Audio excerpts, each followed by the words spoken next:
Hello guys, good morning and welcome back to your classes. Guys, मेरा नाम है Ananya Singh and आज हम एक ऐसा कंफ्यूजिंग टॉपिक डिस्कस करने वाले हैं जिसके बारे में 99% स्टूडेंट्स को कंफ्यूजन एंड डाउट रहता है। गाइस, ये वो कंफ्यूजन है किसी सेंटेंस में हम विच एंड दैट किस केस में यूज़ करते हैं।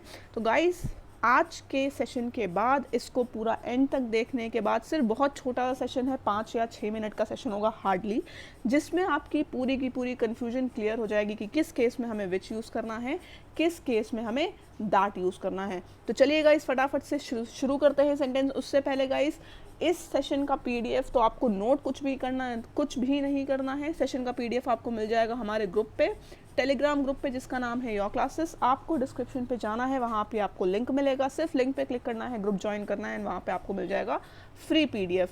तो चलिए फिर स्टार्ट करते हैं session. Let's come to the concept. उससे पहले गाइस, आपके सामने हैं दो सेंटेंसेस हैं आपकी स्क्रीन पे। आप मुझे ये बताएंगे कि इन दोनों सेंटेंस में आखिर डिफरेंस क्या है। पहला सेंटेंस है आपके पास क्या, पहले सेंटेंस में हमने दैट यूज़ किया है, दूसरे सेंटेंस में विच यूज़ किया है। आप मुझे बताइए क्या डिफरेंस है। दोनों सेंटेंस ऑलमोस्ट सेम लग रहे हैं, सिर्फ डिफरेंस है विच और दैट का। आप मुझे बताइए, जिसको भी मीनिंग पता है, डिफरेंस पता है, मुझे कमेंट करके जल्दी से बताएं। पहला क्या है, my bike that has a broken seat is in the garage, and दूसरा है my bike which has a broken seat is in the garage. जिसको भी इनमें डिफरेंस पता है फटाफट से मुझे बताएगा। मैं भी देखना चाहती हूँ कि आप में से किसको ये डिफरेंस मालूम है, विच और दैट में क्या डिफरेंस होता है। फटाफट से कमेंट करिए जल्दी से। चलिए फिर मैं बताती हूँ क्या डिफरेंस है इसमें। गाइस, पहले वाला जो हमारा सेंटेंस है उसमें मीनिंग क्या निकल रही है, सेंस पता है क्या निकल रहा है कि my bike that has a broken seat. इसमें सेंस ये निकल रहा है कि जो बोलने वाला पर्सन है उसके पास एक से ज़्यादा बाइक हैं। ये सेंस निकल रहा है कि उसके बाद एक से ज़्यादा बाइक हैं, लेकिन बात उस बाइक की हो रही है जिसकी सीट टूटी हुई है, जिसकी सीट ब्रोकन है। दैट बेसिकली किस लिए यूज़ होता है, दैट किसी सेंटेंस का बहुत ही इंपॉर्टेंट पार्ट होता है। हमेशा कोई भी एसेंशियल इन्फॉर्मेशन देने के लिए दैट यूज़ करते हैं, क्योंकि यहाँ पे सेंस ये है कि बाइक तो उसके पास एक से ज़्यादा है, लेकिन उस बाइक की बात हो रही है जिसकी सीट टूटी हुई है। जिसकी सीट टूटी हुई है वो गैराज में खड़ी है। तो अगर हम ना मेंशन करें कि जिसकी सीट टूटी है, तो कैसे पता चलेगा कि उसकी कौन सी बाइक की बात हो रही है। क्लियर है। अब दूसरे सेंटेंस में आइए, my bike which has a broken seat is in the garage. Basically guys, इस सेंस का क्या मतलब है, इस सेंस में हम कंफर्म नहीं बता सकते हैं, नहीं बोल सकते हैं कि ऑथर के पास, जिसने बोला है सेंटेंस, उसके पास कितनी बाइक हैं। हमारी नॉलेज में उसके पास सिर्फ एक बाइक है। तो उस बाइक की बात हो रही है, उसकी वही इकलौती बाइक की बात हो रही है जो गैराज में है। एंड उसके लिए हमने एक एडिशनल इन्फॉर्मेशन भी दे दी, जो उसके पास एक बाइक है, उसकी सीट टूटी हुई है। किस तरीके से डिफरेंस, आप ये समझिए कि जो विच होता है हमेशा एक कॉमा उसके पहले लगता है, प्लस अगर हम विच वाला पार्ट रिमूव कर दें, विच वाला पार्ट आप अगर हटा देते हैं, तो भी आपके सेंटेंस की मीनिंग बिल्कुल सही, पूरा कंप्लीट सेंटेंस है। My bike is in the garage बिल्कुल सही है। विच ने एक एडिशनल इंफॉर्मेशन दी थी उस बाइक के बारे में कि उस बाइक की सीट टूटी हुई है। क्लियर है। सो कंक्लूजन क्या निकलता है, चलिए अभी आपके आगे और भी एग्जांपल्स आएंगे, प्लस सबसे पहले हम कंसेप्ट देखते हैं। तो गाइस, विच किस लिए यूज होता है। If you can remove the clause without destroying the meaning of the sentence, the clause is non essential and you can use which. अभी मैंने आपको ये चीज बताई कि अगर आप क्लॉज को रिमूव कर दें एंड सेंटेंस की मीनिंग बिल्कुल करेक्ट है, बिल्कुल मीनिंग इसकी डिस्ट्रॉय नहीं हो रही है, तो मतलब आप विच क्लॉज यूज कर रहे हैं। क्लियर है। अब these are clauses providing additional information. अभी मैंने आपको बताया कि ये क्लॉज एक एडिशनल इन्फॉर्मेशन प्रोवाइड कर रहा है बाइक की। क्लियर है। अगर प्रोवाइड नहीं भी करी जाए तो चलेगा, क्योंकि बाइक उसके पास एक ही है, तो अंडरस्टूड है कि किस बाइक की बात हो रही है। लेकिन हमने अलग से नॉलेज के लिए और बता दिया, चलो कि भाई उसकी सीट टूटी हुई है। ठीक। अब क्या है, प्रेसिडेड बाय अ कॉमा।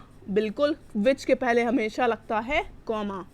अब अगली पहचान क्या है, which is use to discuss things only. हमेशा चीज़ों के लिए, थिंग्स के लिए, यहाँ पर बाइक एक थिंग है, थिंग्स के लिए हम यूज करते हैं विच। अब आते हैं गाइस दैट पे। If you cannot remove the clause without destroying the meaning of the sentence, the clause is essential and you have to use that. अब इसमें देखिए आपको पता चल रहा है कि आप that वाला clause कौन सा है, क्या चीज़ रिमूव करेंगे. अगर आप सोचेंगे कि that को रिमूव कर रहे हैं तो इसका सेंस बिल्कुल से बिगड़ जा रहा है. ठीक है, बिल्कुल भी अप्रोप्रिएट सेंस नहीं निकल रहा है. तो बेसिकली दैट हम किस लिए यूज़ करते हैं, एक एसेंशियल इन्फॉर्मेशन के लिए यूज़ करते हैं. It is used for giving the information essential to the meaning of sentence. अगर हम पहले सेंटेंस में ये ना बताते कि उस जिस बाइक की सीट टूटी हुई है तो हमें कैसे पता चलता कि किस बाइक की बात हो रही है ना. Not preceded by a comma, that में कोई भी कॉमा नहीं लगता है उसके पहले. गाइस कुछ ग्रामर की बुक्स ये कहती हैं, कुछ बुक्स ऐसी भी है ग्रामर की जो ये बोलती हैं कि दैट हम पीपल के लिए भी यूज़ करते हैं, है ना. थिंग्स के साथ साथ पीपल के लिए भी यूज़ करते हैं. लेकिन गाइज अब हम क्या प्रेफर करते हैं कि हमेशा हम लोगों के लिए हु या होम यूज़ करते हैं इंस्टेड ऑफ दैट. क्लियर है. तो ये चीज़ दिमाग में रखिएगा. आपके में एरर के क्वेश्चन आ सकते हैं. लोगों के लिए दैट यूज़ हो सकता है, जिसमें आपको रिमूव करना होगा उसको हु या होम से, डिपेंड ऑन दी सिचुएशन. ठीक, तो चलिए गाइज इसको थोड़ा सा और समझने के लिए हम कुछ आपके सामने क्वेश्चंस लेकर आए हैं. लेकिन गाइस उससे पहले ये जान लीजिए कि अगर आपको घर पे बैठ के एग्जाम ओरिएंटेड क्वेश्चंस की आपको तैयारी करनी है, खुद से सेल्फ स्टडी करनी है, तो उसके लिए आपको सिर्फ हमारा ऐप डाउनलोड करना है जिसका नाम है योर क्लासेस, या फिर हमारी वेबसाइट विजिट करिए store.yourclasses.in, जहाँ पे आपको मिलने वाली है डिजी बुक्स हर सब्जेक्ट की, subject wise, topic wise plus level wise वहाँ पर बुक्स हैं. अगर आप इस टाइम पे बाय 10 कोड यूज़ कर रहे हो तो इस पर आपको इंस्टेंट 10% डिस्काउंट भी मिल जाएगा. सो गो विजिटर आप. अब आते हैं गाइज उन सेंटेंस पे. सिर्फ 4 ऐसे सेंटेंस है जिससे आपको पूरा विच एंड दैट की कंसेप्ट क्लियर होने वाली है. चलिए देखते हैं इनमें से एरर बताइए. पहला स्टेटमेंट क्या है, Sam called me on the number that was out of service. बताइए, Sam called me on the number that was out of service. सबसे पहली बात तो इसमें कहीं कॉमा दिख रहा है आपको, कोई कॉमा नहीं है, तो मतलब दैट का यूसेज बिल्कुल सही है. एंड सेंस क्या निकल रहा है, सैम ने मुझे उस नंबर पे कॉल करी जो आउट ऑफ सर्विस था. मतलब उसके पास या फिर मेरे पास एक से ज़्यादा नंबर है, लेकिन सैम ने किस नंबर पे कॉल करी, जो आउट ऑफ सर्विस था. ठीक है, अगर हम मेंशन ना करें ये चीज़ तो कैसे पता चलेगा कि सामने मुझे किस नंबर पे कॉल करी है. तो ये एक एसेंशियल पार्ट है. तो दैट का यूसेज बिल्कुल सही है. दूसरे स्टेटमेंट में आते हैं. The train runs to Nagpur that is its last destination. पढ़ के लग रहा है बिल्कुल सही है. इससे आज से पहले आपको ये स्टेटमेंट दिखाया जाता तो आपको लगता बिल्कुल सही है, लेकिन आज आपने सीखा है कि कॉमा से प्रीसीडेड कौन होता है, विच होता है. हमेशा विच को प्रीसीड करता है कॉमा, विच के पहले लगता है कॉमा. दूसरी बात, अगर हम ये वाला क्लॉज हटा दें तब भी इसका मीनिंग क्या चेंज हो रहा है. The train runs to Nagpur, ये ट्रेन नागपुर तक जाती है. ठीक, कोई सेंस नहीं चेंज हो रहा है, मीनिंग बिल्कुल अप्रोप्रिएट है. मतलब कि ये एक एडिशनल क्लॉज है.